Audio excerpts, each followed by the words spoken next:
El ahorrador de electricidad Staminal, tras muchos años de instalación en Canarias y ser elegido como producto del año en ahorro energético a nivel nacional, le ofrece la posibilidad de ahorrar de un 15 hasta un 35% de su consumo en su factura de electricidad.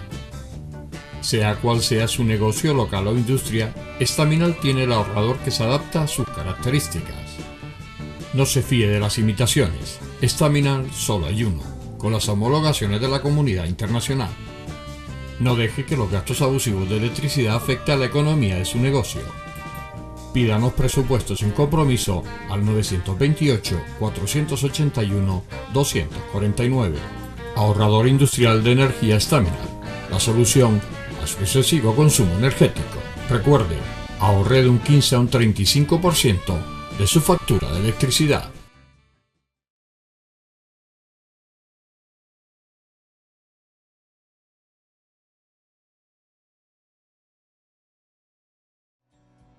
El ahorrador de electricidad Staminal es el único aparato del mercado comprobado que reduce el consumo de electricidad después de haberse instalado en miles de hogares en Canarias.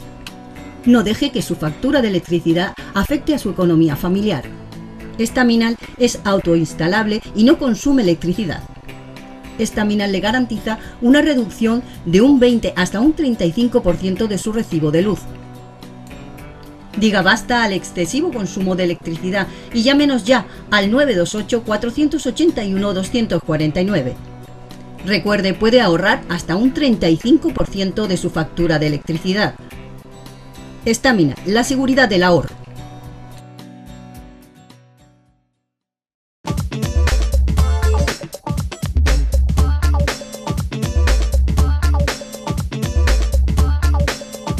Hola, buenas noches, estamos aquí en El Enfoque. Como han visto en el cartel que se titulaba, el cartel que siempre presenta lo que va a ser este programa, en este caso ponía represión franquista. Vamos a hablar de la represión franquista en Canarias, que bueno, a lo mejor a veces no se ha hablado mucho, porque bueno, en muchos casos yo recuerdo cuando era joven, pues, bueno, no te lo permitían, porque además no te permitían hablar. El régimen franquista no te dejaba hablar, o sea, tú podías hablar de fútbol, de los toros, de las quinielas, te permitían poner un requisito a las quinielas, por eso decía que tenían libertad, pero no podía uno hablar. Efectivamente existió una represión franquista, sobre todo desde la época de cuando comienza el año 36, y durante muchos años hubo persecuciones, hubo de todo. La famosa Sima de Ginamar, que referente en Gran Canaria de todas las barbaridades que se hicieron. Para hablar de ello tenemos un invitado esta noche, Alexis Orihuela Suárez, profesor, investigador, sobre todo ha investigado mucho sobre estos temas y aparte amigo personal, que también es importante. Buenos días Alexis. Buenos días. Bueno, hablamos de esa represión franquista, porque a lo mejor para mucha gente que bueno, pues que eso le ha pasado, eso le viene como de muy lejos, como que eso no hubo, ¿no? Que es un poco leyenda negra de alguna gente que dice que eso es para meter miedo a la gente y tal, pero al final no hubo. ¿Qué podemos decir de esa represión franquista? ¿Fue fuerte, fue floja? Vamos a ver. ¿Fue dura? Represión franquista existió, claro. Todos sabemos que, en fin, el golpe se inicia en el norte de África el 17 de julio del 36, en Canarias el pronunciamiento de Franco, que en ese momento era comandante general de las Islas Canarias, pues se produce la madrugada del 18 de julio del 36, y a partir de ahí se produce un proceso masivo de detenciones de dirigentes políticos, dirigentes sindicales, personas significativas republicanas, con la intención de aplastar cualquier intento de resistencia al golpe, ¿no? Entonces el número de detenciones se dispara, sobre todo en Gran Canaria, Tenerife, bueno, todas las islas en general. Bueno, Lanzarote y Fuerteventura, a lo mejor ahí la represión no fue tan importante, por lo menos en esta etapa de que estamos hablando.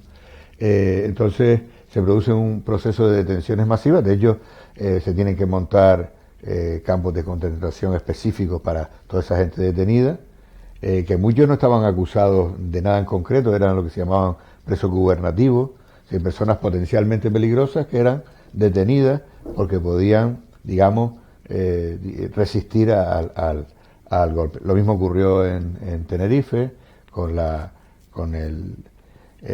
Faife. Faife era un antiguo almacén de la empresa platanera Faife que se le cede a los militares, hoy un acuerdo con la empresa Faife para ceder esos terrenos, esos galpones, esos edificios, y ahí acumular a los cientos de presos que se van acumulando, digamos, en las semanas siguientes al golpe de Estado. Contra ese golpe, en muchos sitios hay resistencia, en muchos sitios de España, en muchos sitios ese golpe, como sabemos, no triunfa, las autoridades republicanas logran mantener el poder, aunque luego el poder de la calle queda en manos a veces de las milicias, si quiere luego hablamos de ese asunto, mantiene el poder, mientras que en la zona donde triunfa el golpe, pues el poder pasa inmediatamente a los militares. Se impone una nueva legalidad que son los bandos de guerra, ¿no? Y se empieza a aplicar esos bandos de guerra de manera dura, ¿no? De manera dura.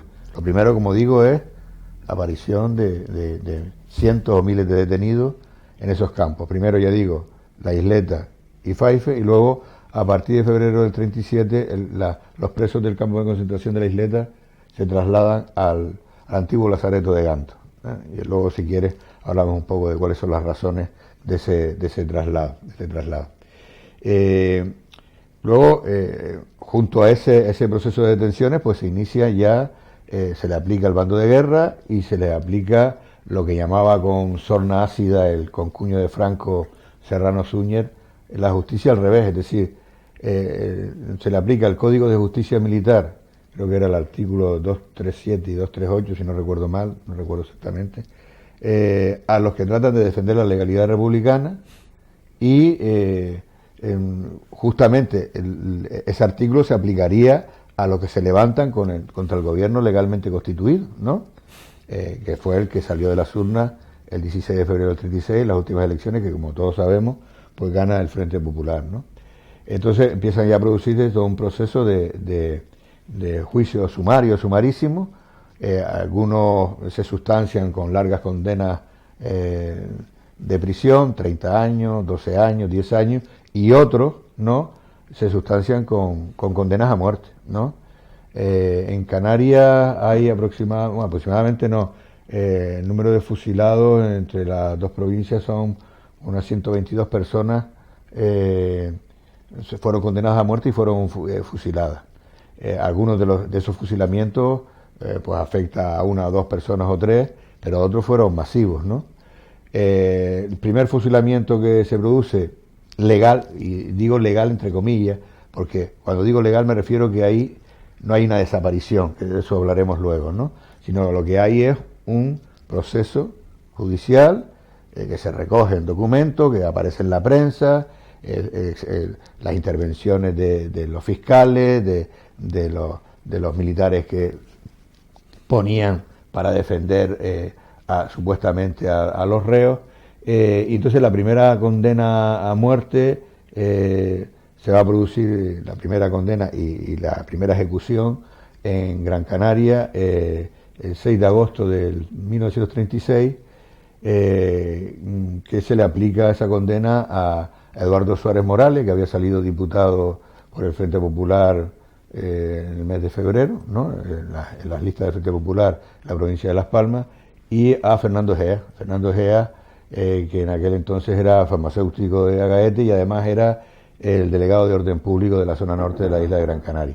Fernando Gea era un valenciano valenciano alicantino, si no recuerdo mal, bueno, era peninsular, que había venido a la isla, se había casado además hacía poco con Herminia dos Santos, y fueron pues dos dirigentes que intentaron resistir en toda la zona norte de la isla de Gran Canaria al golpe de Estado. Primero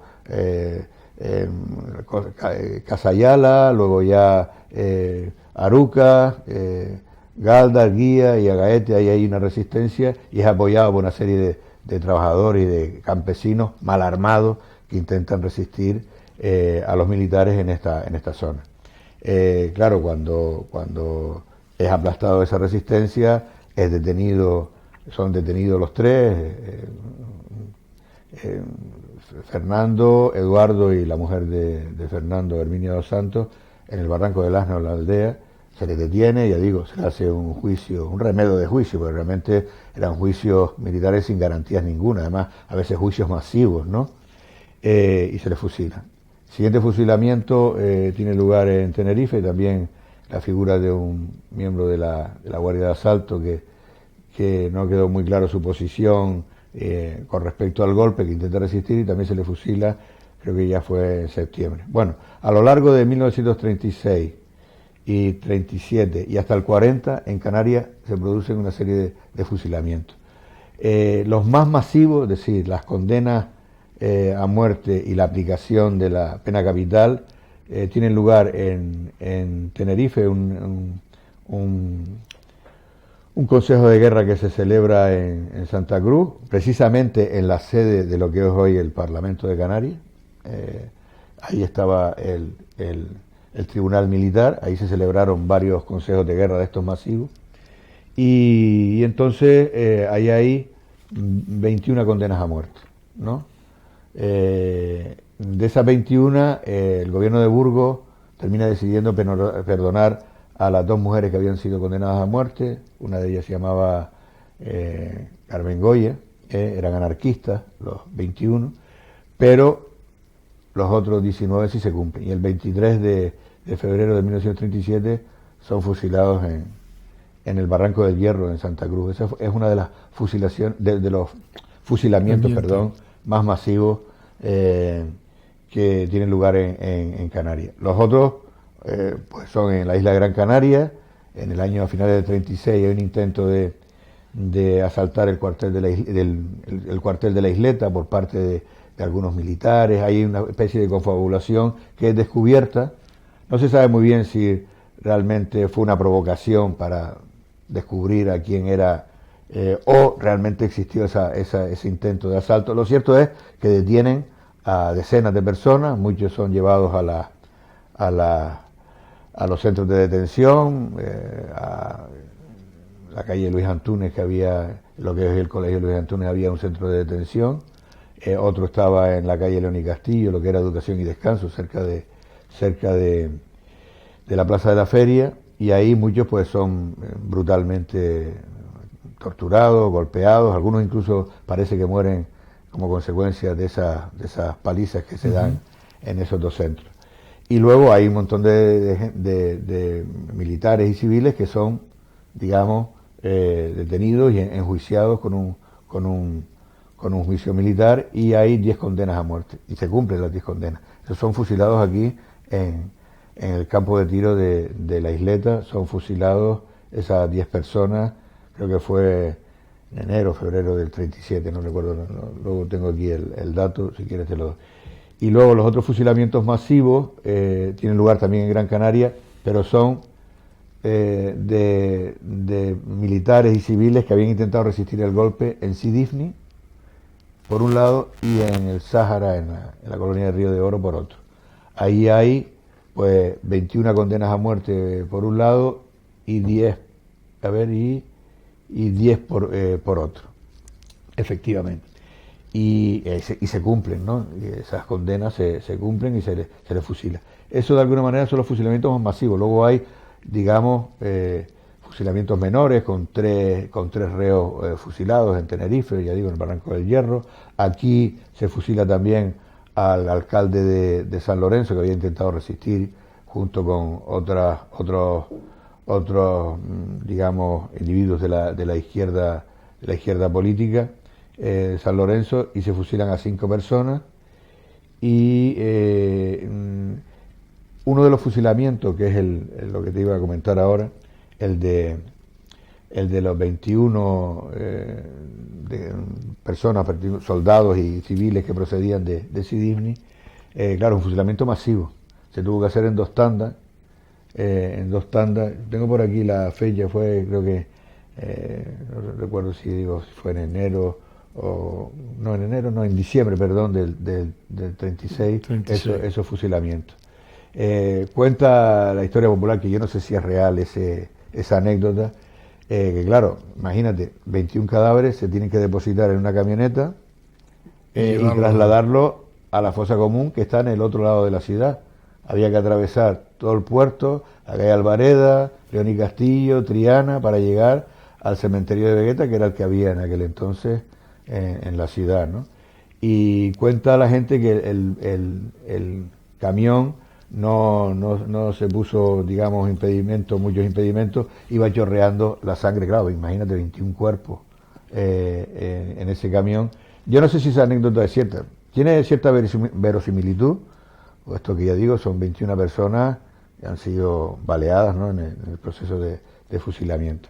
Y al lado de los fusilamientos, que como digo, fueron en todas las islas 122, creo que 61 en Tenerife y 61 en Gran Canaria, casi 50-50.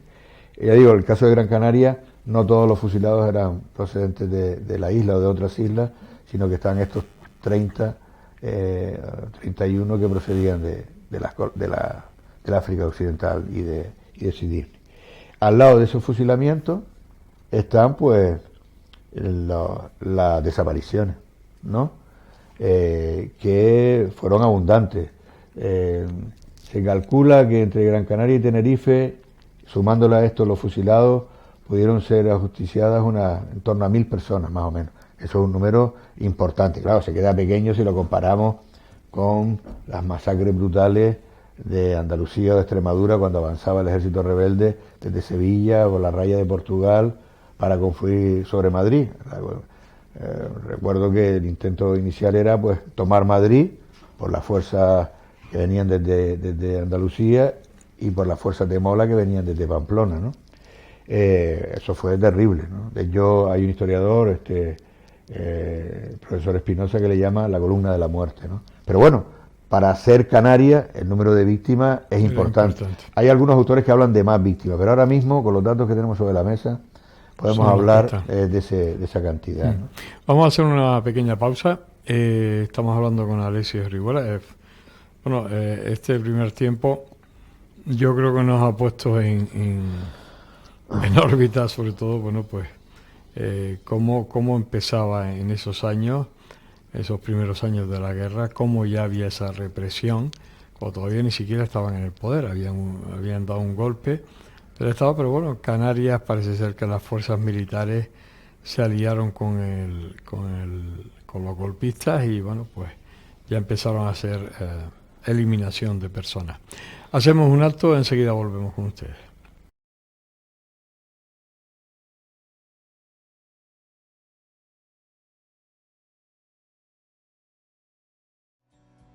El ahorrador de electricidad estaminal es el único aparato del mercado comprobado que reduce el consumo de electricidad después de haberse instalado en miles de hogares en Canarias.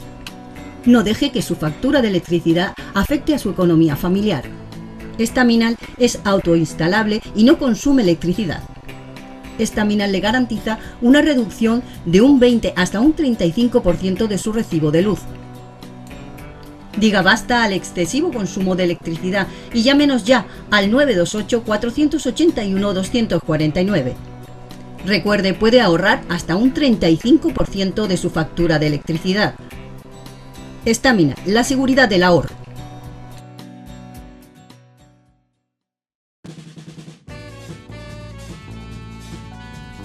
El ahorrador de electricidad Estaminal, tras muchos años de instalación en Canarias y ser elegido como producto del año en ahorro energético a nivel nacional, le ofrece la posibilidad de ahorrar de un 15 hasta un 35% de su consumo en su factura de electricidad.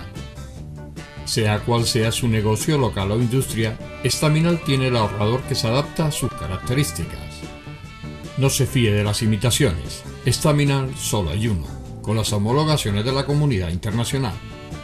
No deje que los gastos abusivos de electricidad afecten a la economía de su negocio. Pídanos presupuestos sin compromiso al 928-481-249. Ahorrador industrial de energía Estaminal, la solución a su excesivo consumo energético. Recuerde, ahorre de un 15 a un 35% de su factura de electricidad.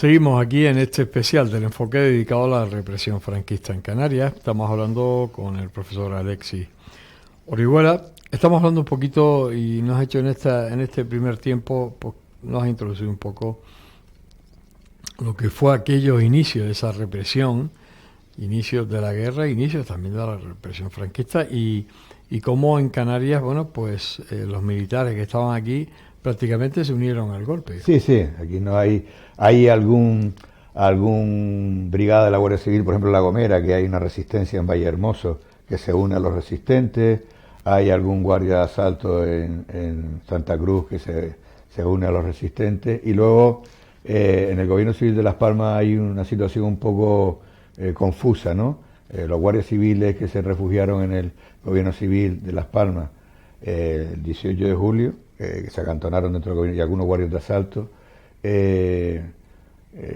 al mando de, no sé si era un teniente coronel de la Guardia Civil o un brigada, no me acuerdo, era Baraybar. La situación es un poco confusa, ¿no? Porque no se definen exactamente. Están dentro del gobierno civil, en teoría, pues del lado de las autoridades legítimas republicanas. Bois Roig, que era el gobernador civil de aquel momento, que por cierto fue de los pocos gobernadores civiles que le perdonaron la vida. Fue condenado a muerte en el proceso que hubo, pero el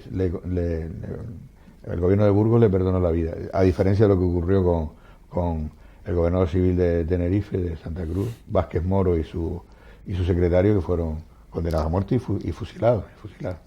Pero bueno, no hay militares que se opongan al golpe, ¿no?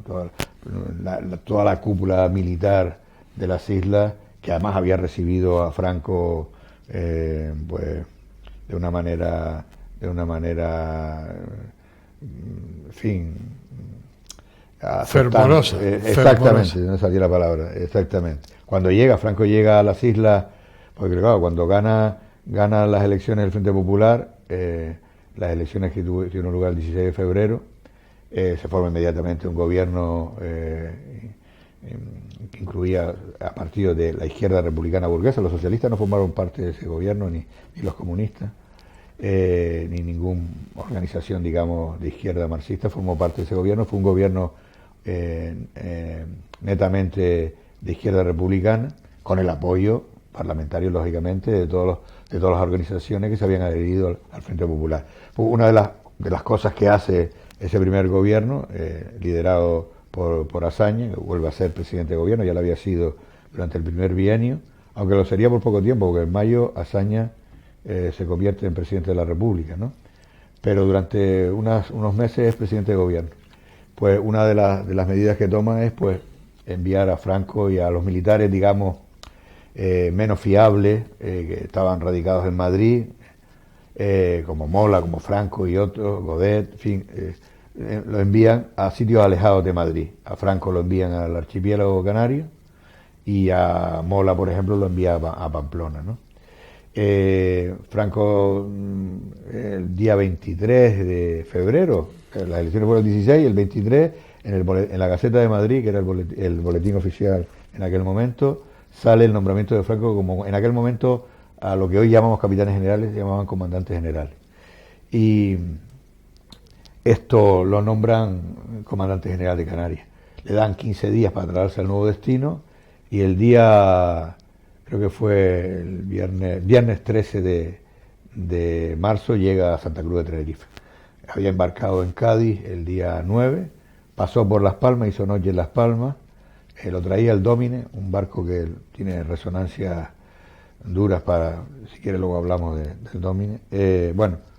Y hace escala en Las Palmas, venía con el nuevo gobernador civil de Las Palmas, Vallecillo, había sido nombrado por el gobierno republicano en ese barco, y hace una escala, como digo, y luego ya el día 13 es recibido en Santa Cruz de Tenerife con marchas militares, en fin, y hay importantes protestas en la calle. Los sectores de izquierda no ven con buenos ojos a Franco, porque Franco se había destacado mucho en la represión de la Revolución de Octubre en Asturias. No in situ, porque no estuvo en Asturias, pero sí dirigió el operativo militar desde Madrid, ¿no? Hay que recordar que en ese momento quien gobernaba en España era la derecha, ¿no? Recuerdo que hay un primer bienio que gobierna la izquierda y a partir del 33 hasta febrero del 36 quien gobierna es el Partido Radical de Lerroux, con el apoyo de la Seda, que ya había introducido ministros. Ahí estaba Gil Robles. Gil Robles, efectivamente. Gil Robles era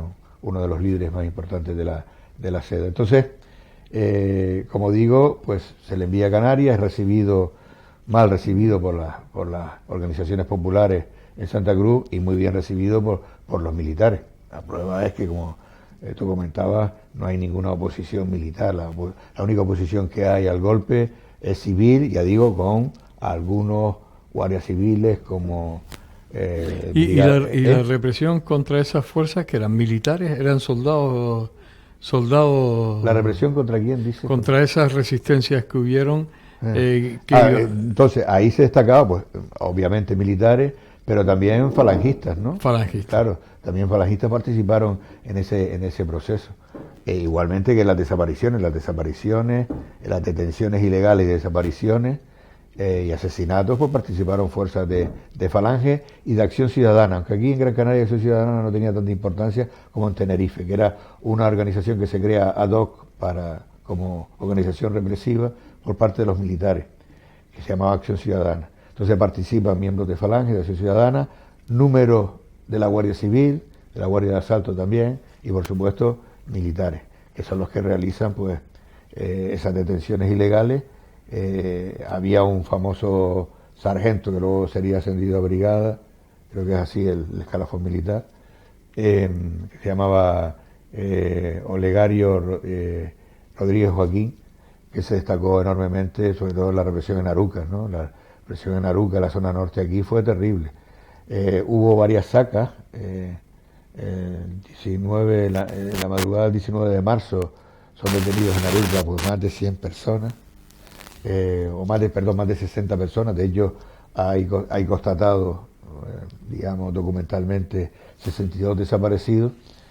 Y luego las detenciones y desapariciones van a proseguir en Gáldar, 18 personas, en Guía no hay ninguna, y si quiere luego hablamos por qué en Guía no hay desapariciones, y en Agaete 28.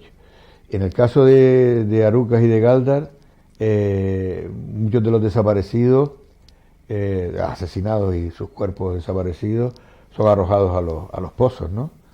Hoy día, como me imagino que la audiencia sabe, pues se han excavado 2 pozos en Arucas, el pozo del Llano de la Bruja y el pozo de Tenoya, y ahí se han encontrado en el pozo del Llano de la Bruja 24 cadáveres, ¿no? Ahí se encontraron los cuerpos bien conservados, los restos humanos bien conservados, porque era un pozo que no había tenido agua, en fin, que no había sido... Y luego el otro pozo es el pozo de Tenoya, que se encontraron otras 14 personas, ¿no? Precisamente la búsqueda de todas estas personas dio lugar en España a partir de principios de este siglo, a partir del 2000, 2001, la creación de las llamadas organizaciones de la memoria histórica, que reivindicaban la recuperación de esos cuerpos en toda España. A partir de ahí pues, se han ido levantando miles de fosas en España con distintos números de cadáveres, ¿no? Y aquí en las islas, y en concreto en la isla de Gran Canaria, pues se han excavado esos 2 pozos. Queda por excavar, que parece que se va a iniciar en fechas recientes, otros 2 pozos en Arucas, el pozo de la Vuelta del Francés y el pozo del Barranco de Arucas, creo, un pozo que está cerca del casco de Arucas, que parece ser que ahí también se arrojaron a personas.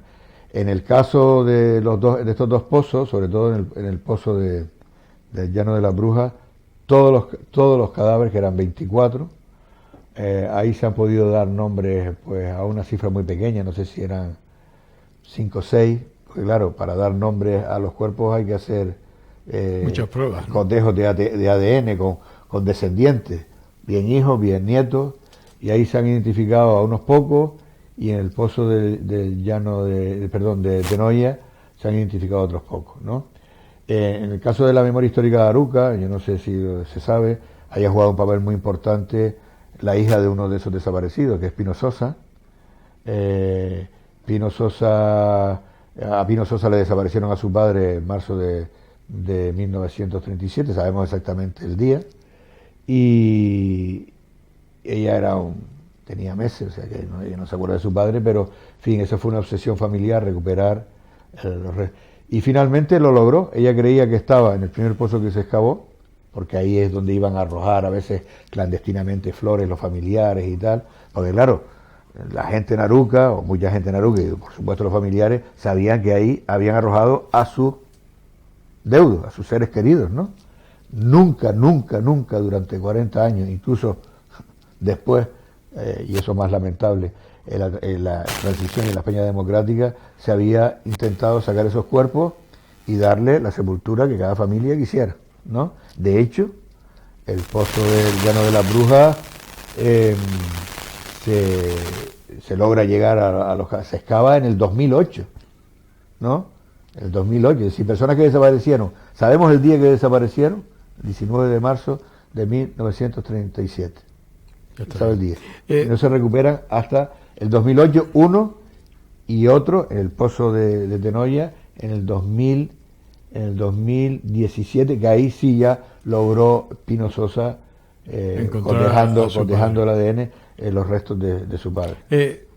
Después de la guerra, ¿la represión siguió siendo tan dura?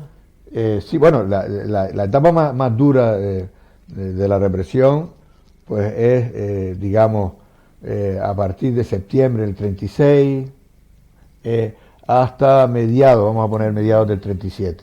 Eso no significa que hubo fusilamientos en Canarias hasta 1940. Los últimos fusilados se produjeron entre enero del 40, que era Manolo Villada, que era de la Orotava, y primero fue Lucio, y a finales de año, en noviembre, al otro hermano, Manolo, ¿no?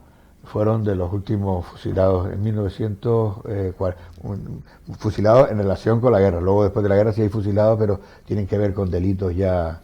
Vale, que no vienen de la guerra. Porque lo del Corredera, que fue bueno, el asunto del Corredera, el Corredera parece que participó en la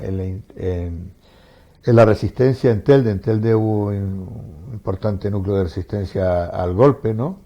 Porque era un importante núcleo obrero, había organizaciones sindicales, de izquierdas, y ahí hay un intento de resistencia, y Casimiro, el propio Corredera participan en ese intento de resistencia.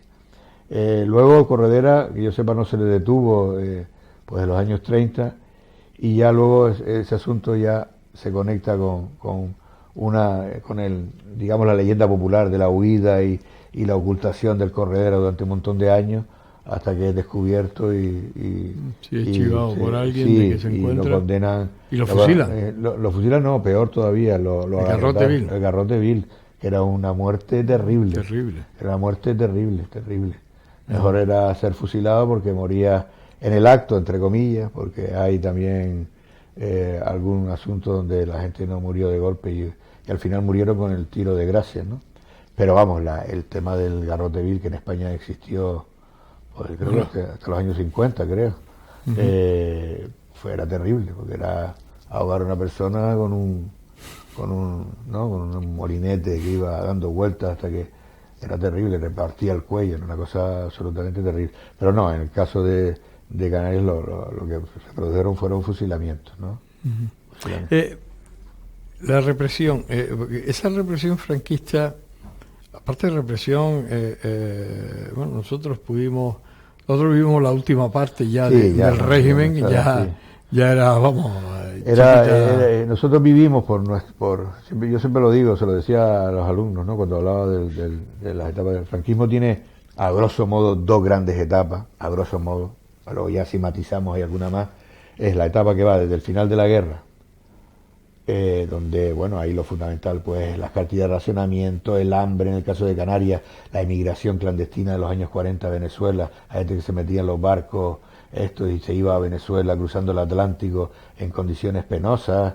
Hay algunos de esos periplos míticos, el Telémaco, por ejemplo, que fue un barco que se fletó en La Gomera, recogió gente de Tenerife, en fin.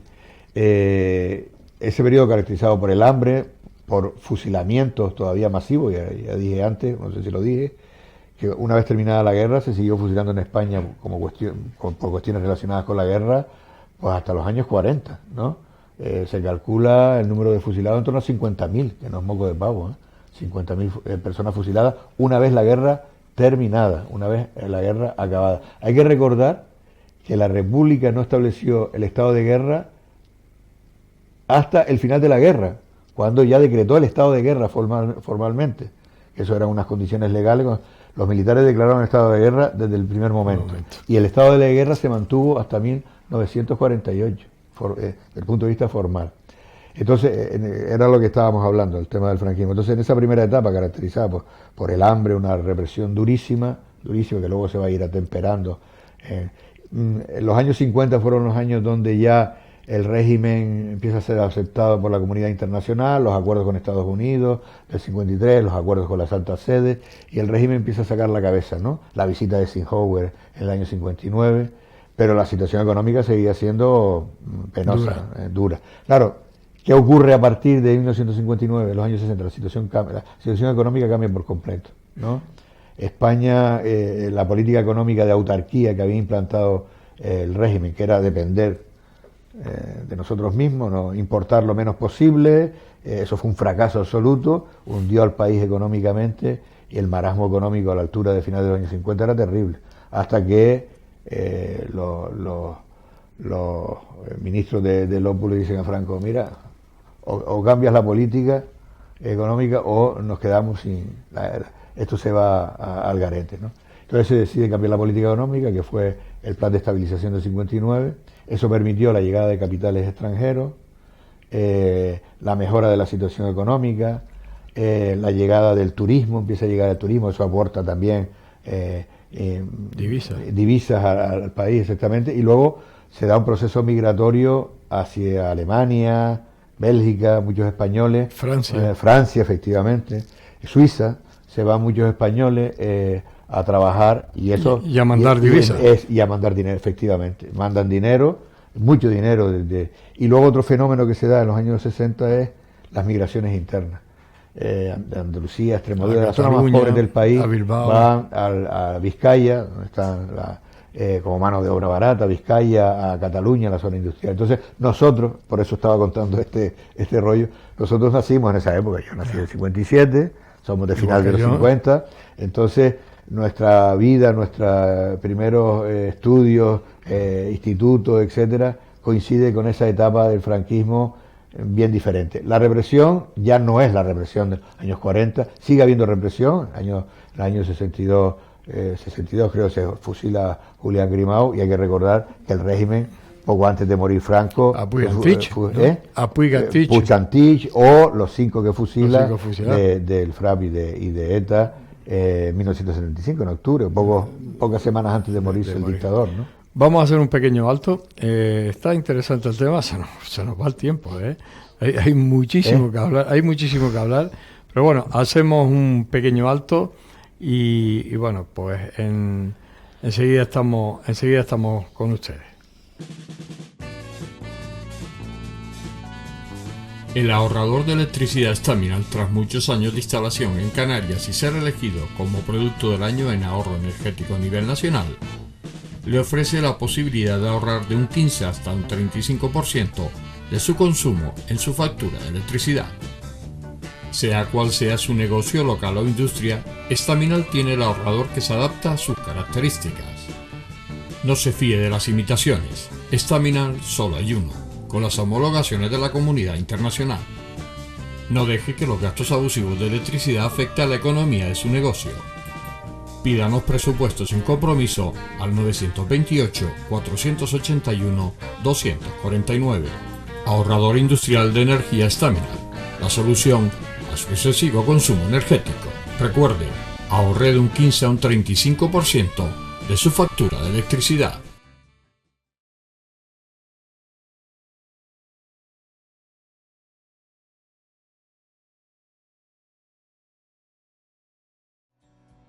El ahorrador de electricidad Staminal es el único aparato del mercado comprobado que reduce el consumo de electricidad después de haberse instalado en miles de hogares en Canarias. No deje que su factura de electricidad afecte a su economía familiar. Estaminal es autoinstalable y no consume electricidad. Estaminal le garantiza una reducción de un 20 hasta un 35% de su recibo de luz. Diga basta al excesivo consumo de electricidad y llámenos ya al 928-481-249. Recuerde, puede ahorrar hasta un 35% de su factura de electricidad. Estaminal, la seguridad del ahorro.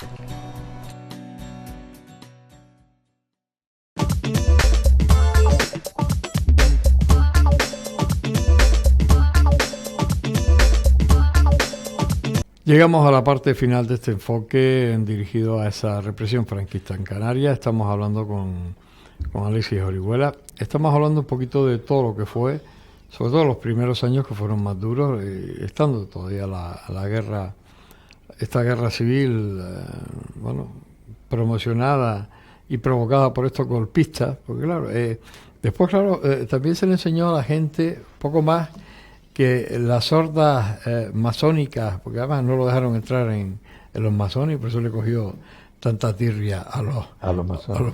Eso dicen, que intentó entrar a la masonería. Según los masones, le negaron la entrada. Tenía una especial inquina a la masonería. Sí, porque el último discurso que da él en el año 75, cuando se realiza la gran manifestación aquella de apoyo a Franco, una vez se producen los fusilamientos y hay unas protestas masivas en Europa y en el mundo democrático con esos fusilamientos, él todavía estaba con aquella cantinela de la conjura judeo-masónica comunista internacional. Sí, ¿no? Los judíos y los masones sí, tenían... era una fijación los judíos, que ya ves tú, en España judíos quedaban sí, porque además los echaron hacía muchísimos siglos. Por eso que judíos y masones sí que había, y algunos dirigentes políticos republicanos eran masones, y el Partido Comunista realmente durante la República no tenía poder ninguno. El Frente Popular, cuando el Partido Comunista se unió al Frente en las elecciones del 36 del Frente Popular, salieron en toda España 17 diputados, si no recuerdo mal, comunistas, 2 de ellos canarios, por cierto. Florencio Sosa Acevedo por la provincia de Santa Cruz de Tenerife y Eduardo Suárez Morales por la provincia de Las Palmas. Pero eran pocos, ¿no? Nosotros que hemos vivido, nosotros hemos llegado a la última parte de ese franquismo, pero ¿qué balance podemos sacar de todo esto, de este golpe de Estado que ese régimen dictatorial intentó hacernos creer que estábamos en el paraíso terrenal, y cuando salíamos fuera, que menos mal que no te cerraba el poder salir y ver lo que había por ahí, te daba hasta sentimiento, claro, ¿no? Fue lo que ocurrió con todos esos emigrantes españoles en Europa, ¿no? En Alemania, en Suiza. Claro, eran países con un desarrollo económico. Estamos en plena efervescencia económica del capitalismo después de la Segunda Guerra Mundial, que coincide con los años 50 y sobre todo los años 60, y con países democráticos, ¿no? Había elecciones, había parlamentos, había libertad de prensa. Claro, muchos españoles comparan, incluso los canarios que se fueron a Venezuela, aunque luego hubo dictadura, pues también tenía su libertad de prensa y entonces comparaban, en fin, y eso también sirvió como elemento de cambio cuando toda esa gente regresaba a España, pues o bien momentáneamente para visitar a la familia, o bien definitivamente. Pero yo sí quería recordar que la guerra civil es producto de un golpe de Estado. Claro. No, porque a veces hay una tendencia a igualarlo todo. Lo bueno y lo otro bueno. Ahora había un intento de hacer una especie de congreso donde todos fuimos culpables. No, vamos a ver. Es verdad que una guerra civil trae como consecuencia violencia, y que la violencia en retaguardia no solo se produjo en la zona controlada por los militares rebeldes, ¿no?, sino también en la zona republicana. En el Madrid republicano hubo asesinatos de derechistas, sacas de cárceles, torturas, en fin, y matanzas masivas como las de Paraguayo. Eso los historiadores no pueden negar eso, porque además es una realidad que está ahí, ¿no? Pero hay que partir de la base que el inicio de la guerra civil es un golpe de Estado que podríamos decir, según lo veamos, que fracasa a media o triunfa a media, porque en una parte de España los militares rebeldes logran imponerse, y en otra ya la República logra mantener el poder, muchas veces gracias al concurso de las milicias anarquistas, socialistas y comunistas de la calle. En Barcelona, por ejemplo, el golpe se frena, y Godet, que era digamos la cabeza visible del golpe en Barcelona, que va a ser detenido, condenado a muerte y fusilado por los republicanos. Quien detiene el golpe en Barcelona, más que el ejército, fueron las milicias anarquistas, que era curioso ver a las milicias anarquistas y a los guardias civiles, que habían sido enemigos históricos, junto a la barricada haciéndole frente a los militares rebeldes. Ahí lograron frenar el golpe. En Madrid, y desde lo mismo, ¿no? Las milicias y militares que no apoyaron el golpe logran asaltar el cuartel de la Montaña, que hoy está el templo donde está el templo de Devot, eso era un cuartel, el cuartel de la Montaña, logran tomarlo y se producen ahí pues bastantes asesinatos una vez se habían rendido, ¿no? Los militares. Entonces, como digo, la guerra comienza con ese golpe, ¿no? Y eso hay que dejarlo claro. Es un golpe militar el que hace desencadenar la guerra. ¿Te da la impresión de que si eso no hubiera surgido, España habría estado en otro lugar hoy en Europa? Hacer cábalas históricas es difícil, sí. Pero sí que es verdad, ya digo. Porque había siempre muchas leyes innovadoras en aquella época. Claro, la República fue realmente más de donde veníamos del régimen de la Restauración, veníamos de la dictadura de Primo de Rivera de 1923 a 1930, de un régimen que mantenía una ficción democrática. El régimen de la Restauración no era realmente democrático, ¿no? Es decir, era un régimen que había elecciones, pero eran elecciones amañadas, donde se ponía y se quitaban candidatos según el interés del partido gobernante en Madrid, según el interés, en fin, de los grupos de poder, y por tanto no era un régimen democrático. Formalmente sí, habían elecciones, pero claro, yo creo que la República es el primer régimen realmente democrático, con todos los peros que se quiera, tampoco era un régimen que era una balsa, ¿no? Hubo muchos incidentes en la República, el caso de Casas Viejas, donde hubo más de 20 muertos, entre guardias de asalto y campesinos, la mayoría campesinos, Arnedo y Castilblanco también, matanza de campesinos, de guardias civiles que a veces se enfrentaban. Pero la República intentó innovar, cambiar las cosas, es decir, por ejemplo, hacía falta un cambio en el régimen de propiedad agraria, en las zonas de grandes propiedades agrarias, en Andalucía, Extremadura y en parte de Castilla, ¿no? Como decía Azaña, ya una vez había acabado la guerra, cuando él hace un opúsculo hablando de las causas de la guerra, decir que con república y sin república, las autoridades republicanas tenían que abordar el problema del campo español, porque era sangrante. Ver al lado de Madrid a campesinos hambreados casi en el medievo. Y en Andalucía ocurría lo mismo, es decir, la gente estaba hambreada, o sea, solo ingresaban dinero cuando había recogida de aceitunas y el resto de los meses era hambre y miseria, ¿no? Entonces, eso la República tenía que cambiar, no solo eso, sino la educación, por ejemplo, se crearon miles de escuelas para, digamos, fomentar la educación de los niños, de los adolescentes españoles. Se hicieron reformas sociales importantes con Largo Caballero como ministro de Trabajo. Se hicieron, en fin, avances sociales muy importantes, y por supuesto la reforma agraria, ¿no? Que bueno, la reforma agraria que se empezó a aplicar desde el año 32 pues fue realmente un fracaso en términos reales, ¿no?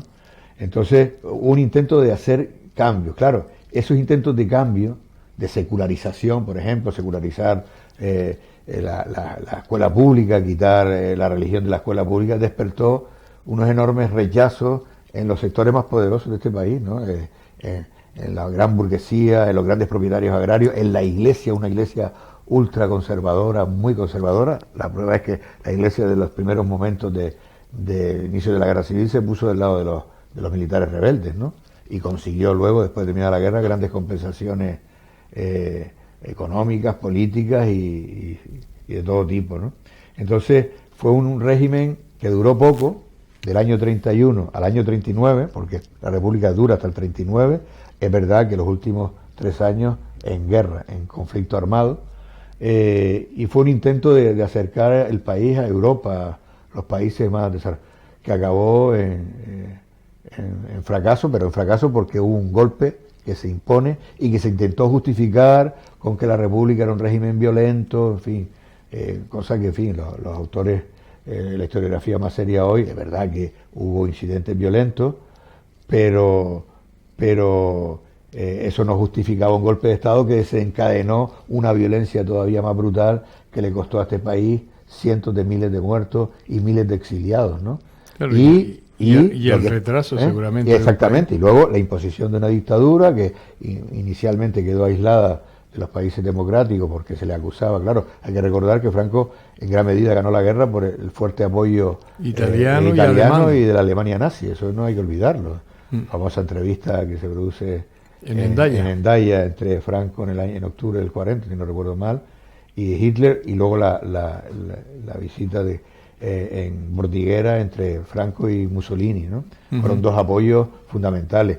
Y a partir de la invasión, la operación Barbarroja, la invasión nazi de la Unión Soviética, pues la llamada División Azul, que fueron supuestamente voluntarios, aunque todos no eran exactamente voluntarios, pero bueno, que fueron miles de españoles a luchar al lado, digamos, incrustados dentro del ejército alemán, dentro del ejército nazi. Entonces, se intenta a veces, en fin, como aquí todo el mundo es igual, ¿no? Vamos a ver, había unas autoridades legítimas. El resultado electoral de febrero del 36, donde hubo algunas trampas, evidentemente, en algún sitio, pero fueron elecciones democráticas, eso estaba hoy perfectamente estudiado, a pesar de que hay intentos en los últimos años de legitimar esas elecciones, de decir que fueron amañadas, para con eso justificar el golpe. Lo que para mí es incomprensible, y termino, es que justificando el golpe, en el sentido de que había que parar la violencia que había en España, lo paradójico es, tú intentas parar la violencia generando más violencia y provocando miles de muertos. No tiene ningún sentido. Claro, toda esa fue la justificación que se hizo durante la larga dictadura, claro, que controlaba todos los medios de comunicación, primero prensa y radio, y ya más tarde, a partir de los años 60, finales de los 50, la televisión, sí, el nodo. Todos vimos lo que era el nodo, obligatorio en los cines al principio, que era Franco, yo lo recuerdo, inaugurando pantanos, ¿no? Que era, sí, que además había un chiste que decía que después de haber inaugurado 30.000 pantanos, 40.000 embalses y 50.000 presas hidráulicas, lo que había conseguido que le llamaran Paco el Rana, ¿no? Chiste famoso de aquella época. Pues se nos ha acabado el programa. Estaríamos escuchando a Alexis Orihuela hablar un poquito más. Alexis ha estudiado, ha investigado, ha escrito un libro junto con Sergio Millares sobre esa represión franquista. Porque claro, aunque aquí parece que no pasó nada, aquí hubo mucha desaparición, mucho fusilamiento, aunque no hubo esa resistencia tan fuerte, porque el lado militar se puso de parte de los golpistas, pero al final aquí se dio mucha caña y bueno, pues parece que no, que incluso como decía Alexis, que vinieron los buenos y los salvaron de los malos, ¿no? Esto fue un golpe de Estado como una señora casa. Alexis Orihuela, muchas gracias por invitarme. Amigo, gracias por venir por aquí. Por aguantar este rollo. No, tú sabes que hemos aprendido un poquito más de esa historia no tan lejana de Canarias, no lejana, y sobre todo por tenerte aquí, y sabes que para nosotros es un placer, y sabes que alguna vez usaremos más y te traeremos por aquí. Encantado de venir aquí y de divulgar pues esta etapa u otra de la historia de este país, de la historia de estas islas, porque la historia es muy importante, porque es nos da un poco una visión del pasado para afrontar el presente y abordar el futuro. Ahora mismo, y termino, estoy leyendo un libro que se llama Historia para el Mañana, con un subtítulo muy peculiar que se llama Mirar al pasado para caminar hacia el futuro. Es un libro de un politólogo australiano, aunque radicado en el Reino Unido, que se llama Roman Krasnarik, y hace una reflexión sobre la necesidad de entender el pasado para hacerle frente a los grandes retos que este país, que el mundo tiene por delante, ¿no? El tema de las migraciones, el tema del cambio climático, el tema de las migraciones. Me gustaría un día venir y hablar de ese asunto, ¿no? Desde la perspectiva histórica, ¿no? Pues lo tenemos enganchado. Ya, interesante. Ya tendremos esa cita con Alexis Orihuela. Gracias, Alexis. Gracias. Y señores telespectadores, como siempre, darles las gracias por estar ahí y, como no, esperarles la semana que viene. Seguiremos aquí en El Enfoque. Hasta siempre.